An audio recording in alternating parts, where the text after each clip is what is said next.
Hi, everybody. Dennis Prager here, and it is the male-female hour. And I don't like deferring it. I like having it on unless something really, really important moves it. And I don't think something really, really important, that's a comment of mine on the news, is happening that we would defer this. So, on occasion, I have guests on the male-female hour. As you know, folks, I think it's the most honest talk, that at least that I'm aware of, in American media with regard to men and women. My only agenda is that they understand each other better and get along better. I am not a man fan, and I am not a woman fan. I am a good person fan. And I think 99% of you who listen regularly know that that is true. I really am not a fan of either sex. It's an interesting thing. It's pretty much divided. There are wonderful women, wonderful men, awful women, and awful men. And it's too bad that the awfuls don't all marry each other. On too many occasions, the good marry the awful. But all right, I don't want to get too dark. On occasion, I have a guest, and this is one of those occasions.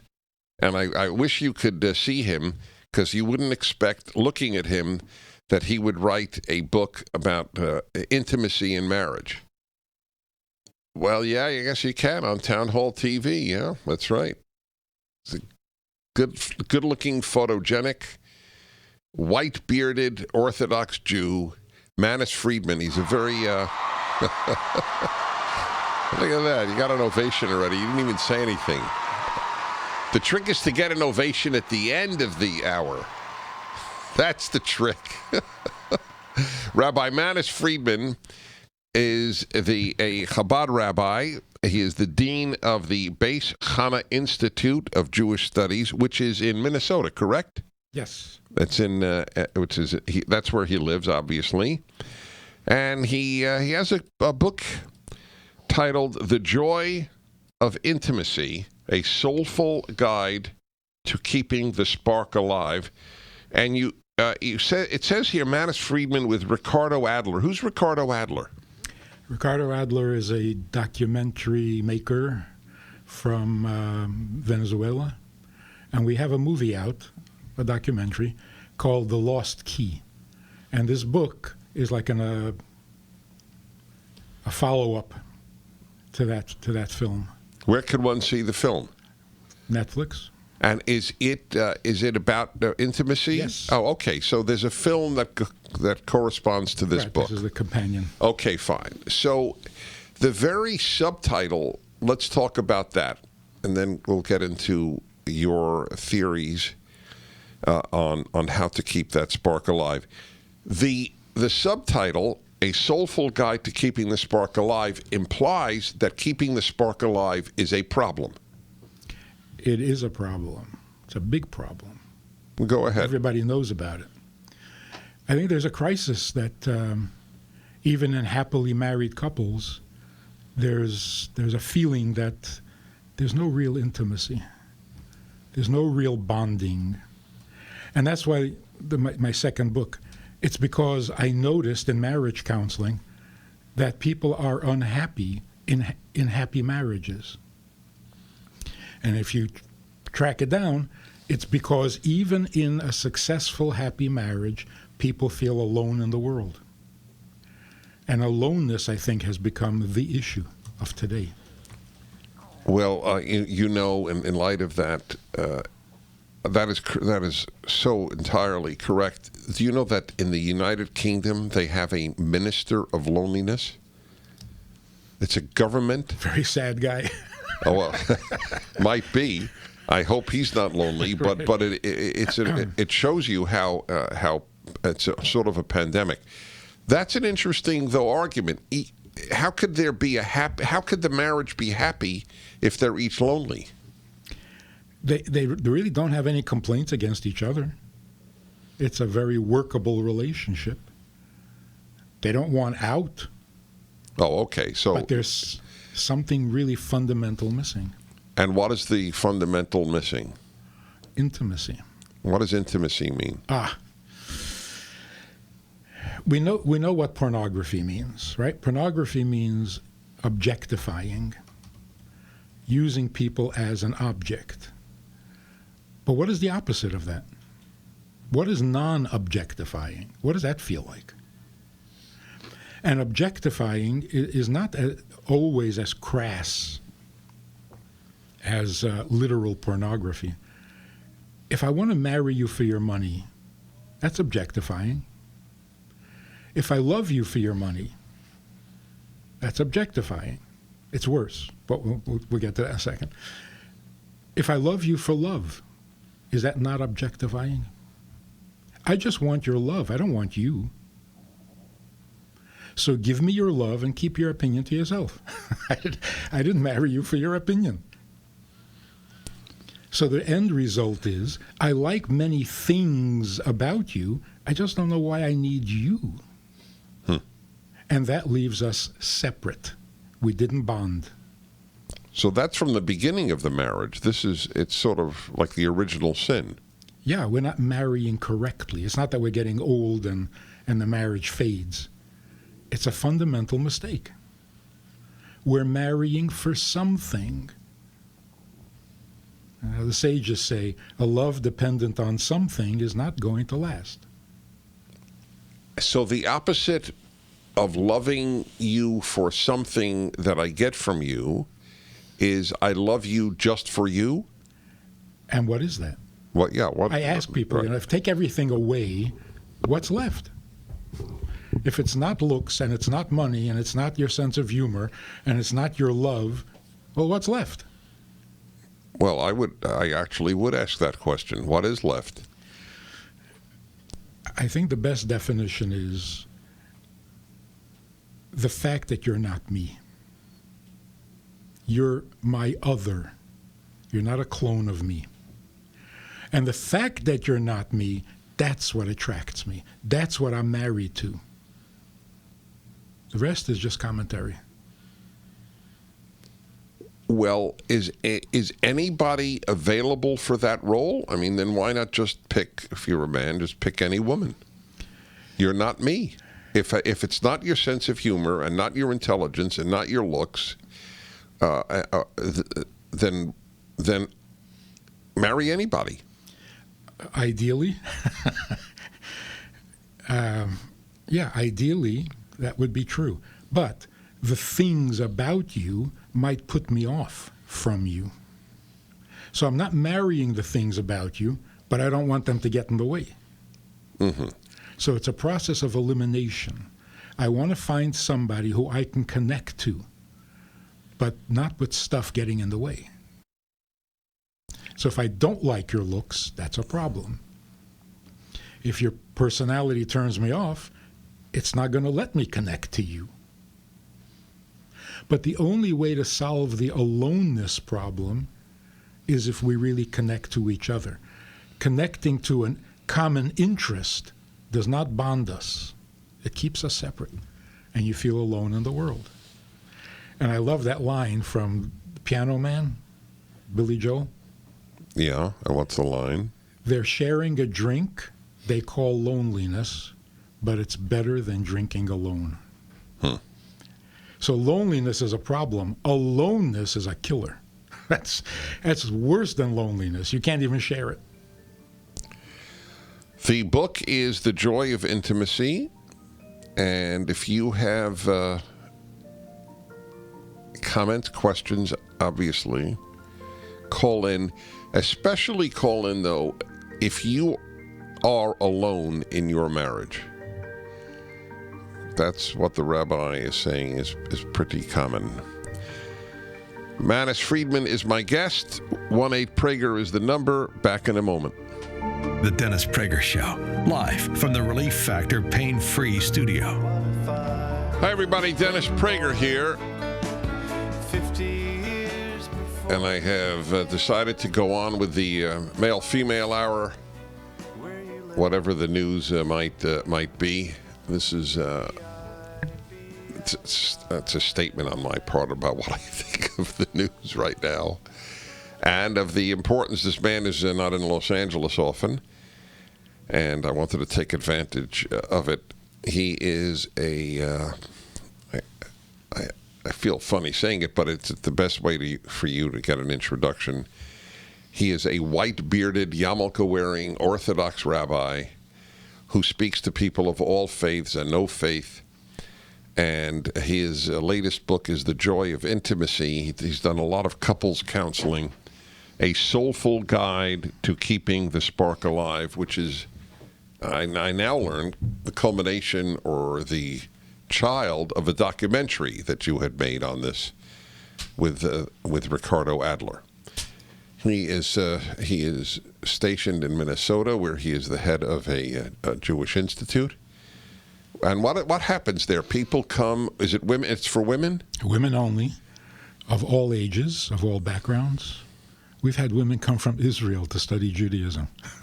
Yeah, no, I in believe St. that. Paul, Minnesota. Right, in St. Paul, Minnesota. That's a part of the irony.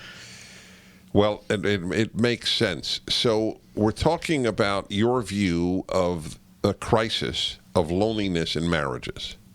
Yeah. And I always repeat what I've heard.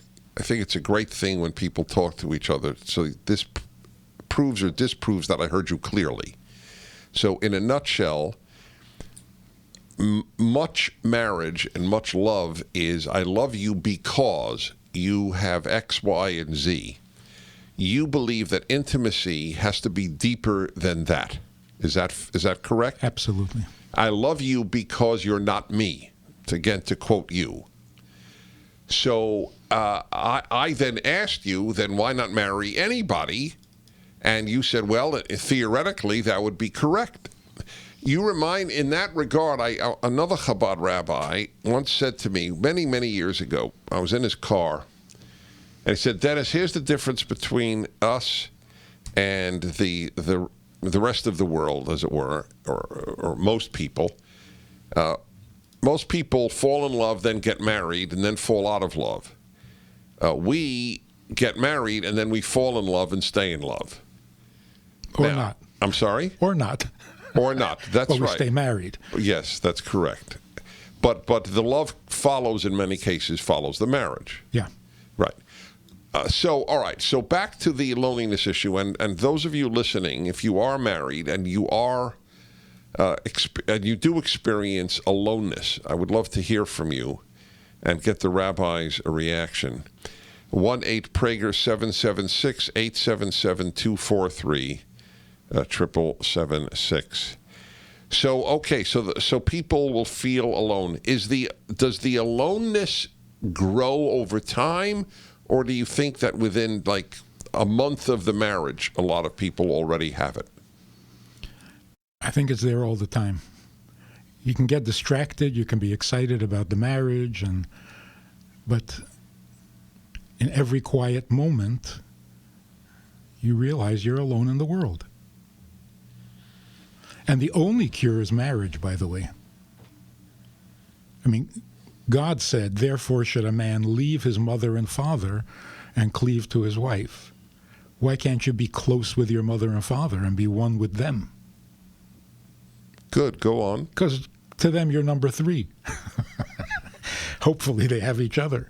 That's right. So the only relationship in which you are really one is a marriage, where you truly become one.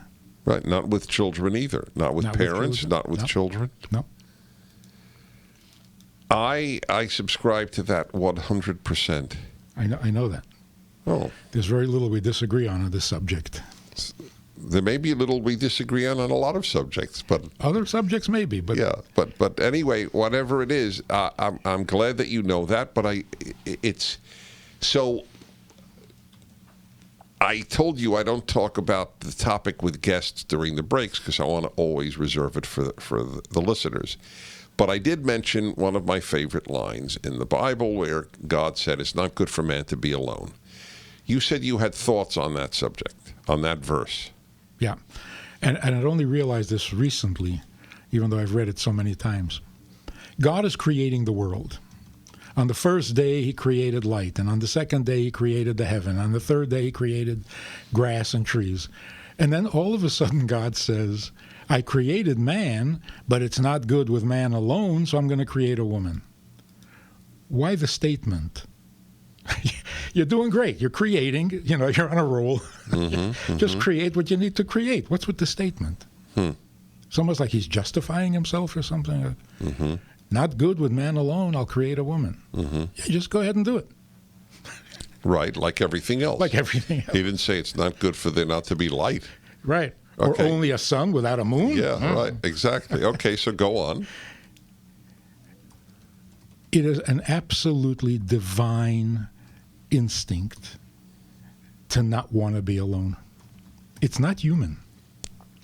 Because as far as humans are concerned, all you ever hear is, leave me alone.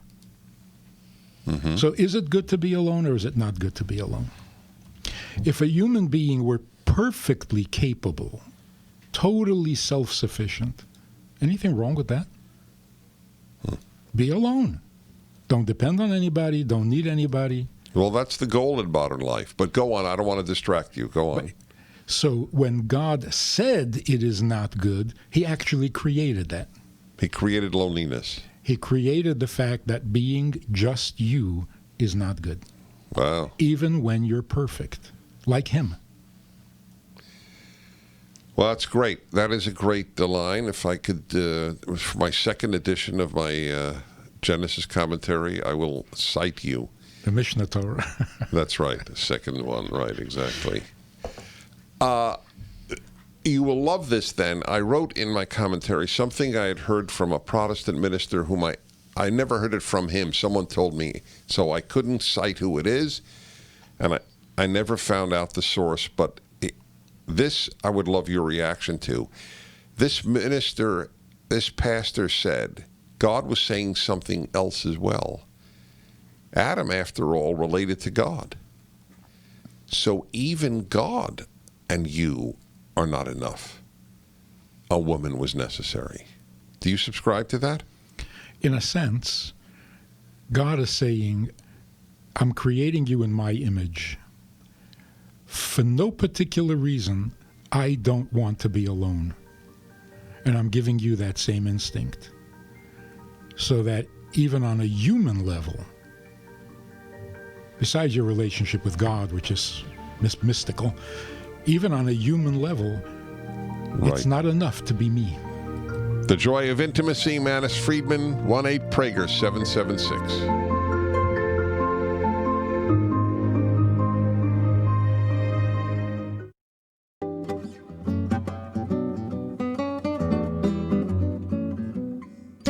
Okay, everybody, Dennis Prager here. Male-female hour every Wednesday, second hour. It's a tough subject that we're covering today, and it is we. It's not the royal we.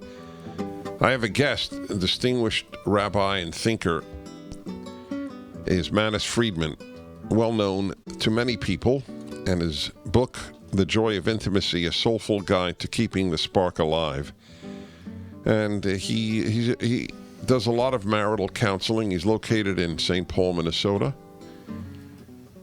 where he's the head of a Jewish institute called Beis Chana, Institute of Jewish Studies. And it is about loneliness in marriage.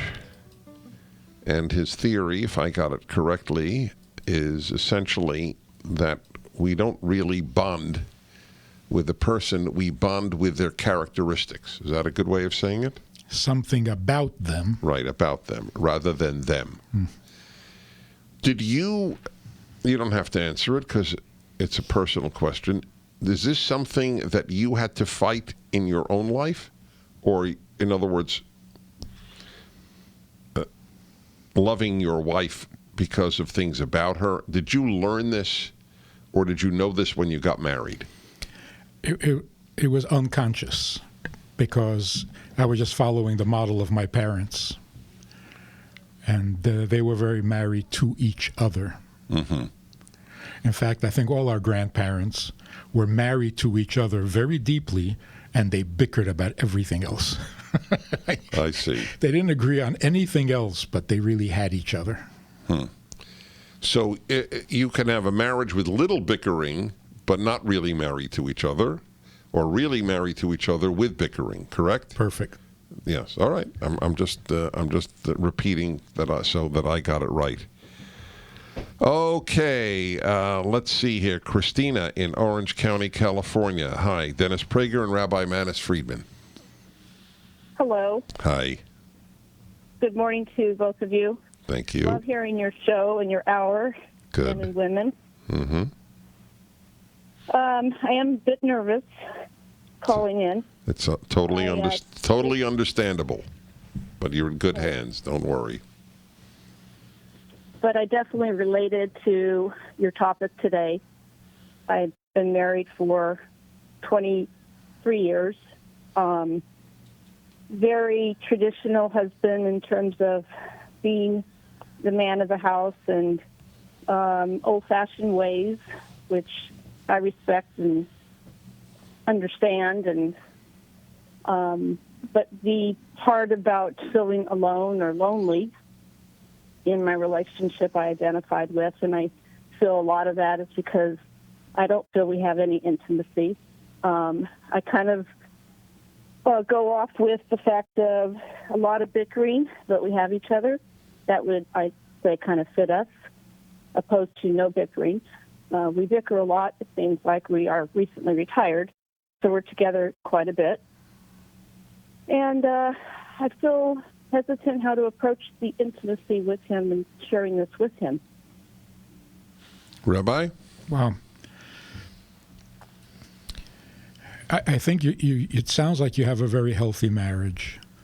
It just needs a little tweaking, a slight improvement, and you've got it all. The focus on what I'm getting from the marriage can often get in the way. It's not what I get, it's what I can contribute. So I think if you focus on what are you doing for him, rather than what he's doing for you, the intimacy will increase. And hopefully he'll respond in the same way. So getting married has often been treated like this will be good for me, this will make me perfect. But you really get married when you're already perfect. That sounds kind of strange, but when you don't want to improve yourself anymore, you are ready to invite somebody else into your life, and you can focus on the other. And that's why if you're marrying for something, everything is really for you. Whereas the other person, you're there for them. So I think if you just don't worry about what you're getting from the marriage and focus about what you're giving, it'll deepen and it'll become more intimate. Well, I didn't know what you would say, to be honest. And I think that's important. Thank you, Christina. I'd love a feedback from you a year from now. I really would. Or a week from now. Really? Yeah. Wow. Okay.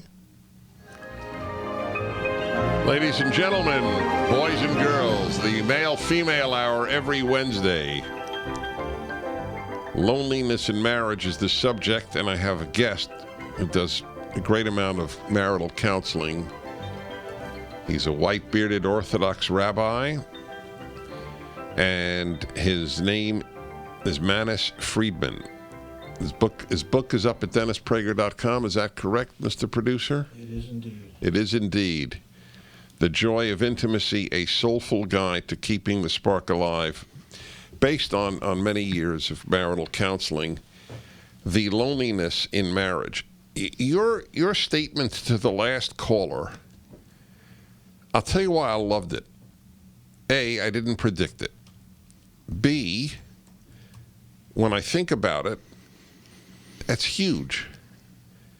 If people in marriages thought, what can I give more than what can I receive?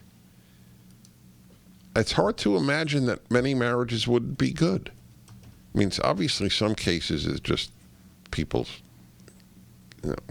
or even could be one of them is just so toxic that it doesn't work. We all recognize that. But in many cases, that's really a huge sea change, isn't it? I think it's the only healthy way to live. As soon as you start thinking, am I getting what I need? You're already depressed. It's downhill from there. It's just not a good subject to dwell on. It's what can I do? That's big. All right, let's go to your more of your calls in Detroit, Michigan. It's Mark. Hello, Mark. Dennis Prager and Manis Friedman. Hi. Thank you very much. You hit the nail on the head with this. Married, actually, today would have been the 31st wedding anniversary that we had. Been in divorce proceedings for the last 6 months.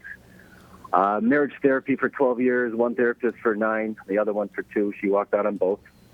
I lived in a separate bedroom for several years. 9 children, 10 grandchildren. And I'm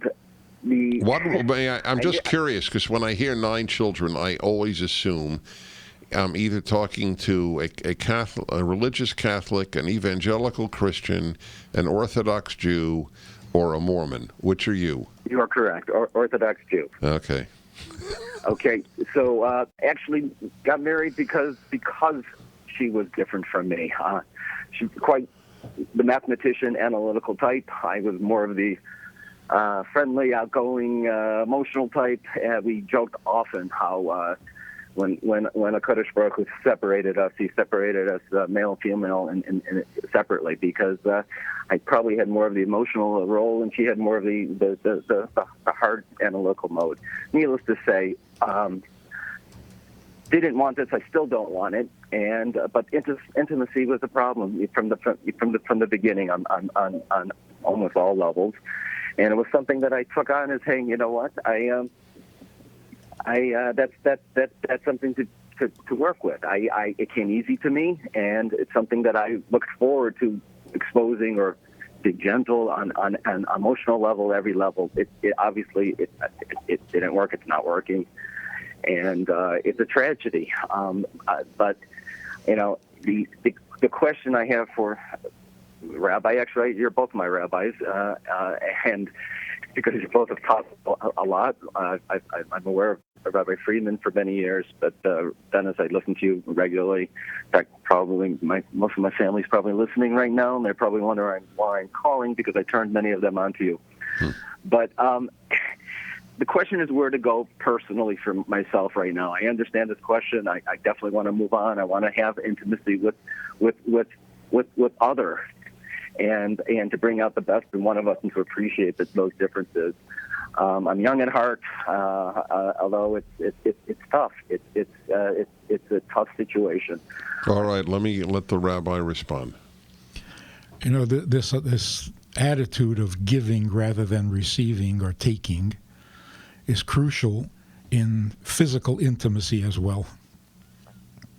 You can't be intimate if you're trying to get something, because you're pulling away rather than merging or dissolving into the relationship. So intimacy in the bedroom means 2 people dissolving into each other with no thing between them. Because sex can separate you awfully. You're each into your own universe, into your own experience. Sex does not bond you unless there's an intimacy to it. And we've lost that, I think, since the 60s.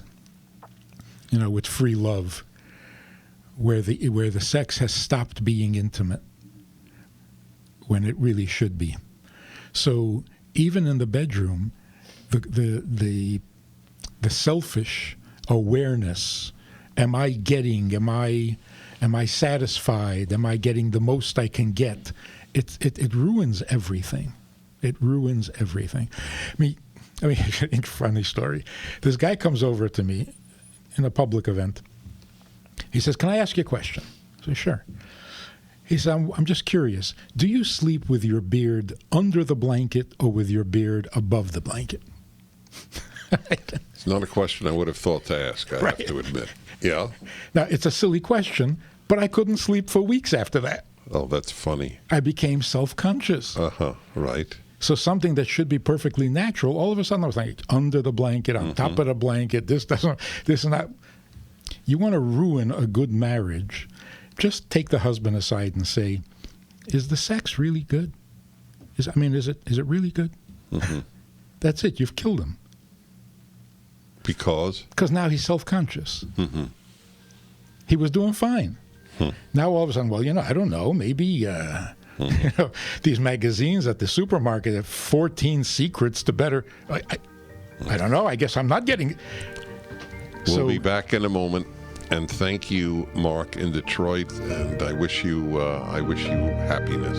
The Dennis Prager Show, live from the Relief Factor Pain-Free Studio.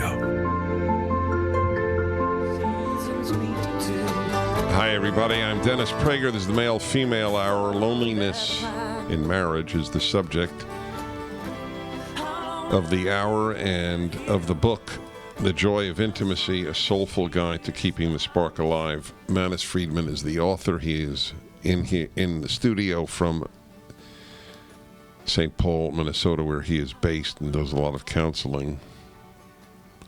I want to summarize some of the calls because obviously the time is a factor, which kills me because I would love to continue this for a long time. All right, so for example, let's see here. Mary in Tampa, Florida, I can completely agree to think of the other. I didn't start that way, but am now, and it is satisfying. That's the Rabbi's instinctive response to ask, what are you giving, not what are you receiving? That's very important. I mean, it's so important that people forget it. It's a very big deal.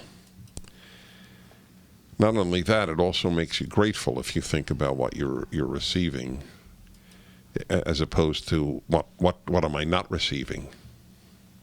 And gratitude is my favorite trait. So anyway, let's see here. On the other hand, Roxanne in Columbus, Ohio, I'm married for 35 years. I'm very alone because my husband chooses to do nothing with me. You have a quick response to that? A husband choosing to do nothing with her? Well, that's not a good marriage that leaves her alone. It's a bad marriage. Yes, right. I don't think she said it was a good marriage. Just married for 35 years. Yeah. Al in North Dallas, Texas, do you both believe that it is also not good for a woman to be alone? I am emphatic about that. Do you agree with it? Absolutely. Is there a reason God would not have said it's not good for a woman to be alone, or is it implied? He had created a man. Right. And he was saying it's not enough. Right. Had he created the woman first, it would have been the same thing. Okay, that's a good one. That's right. Had created woman first. That's correct. All right. Craig in Southfield, Michigan. I have no complaints apart from feeling that I don't feel fully known by her. What did they say? Women want to be loved, men want to be understood. It's an old slogan, so to speak. I think women want to be appreciated, men want to be respected. Yes. That's the biggest. Men want to be respected. Well, God bless you, sir. The book is The Joy of Intimacy. It's up at DennisPrager.com. Manis Friedman, you do good work, my friend. Can we do a few practical suggestions? In 5 seconds? 5 seconds. If you want your intimacy to improve, turn the lights off, turn the music off, and stop talking. Hear nothing, see nothing, say nothing, and you will focus on each other.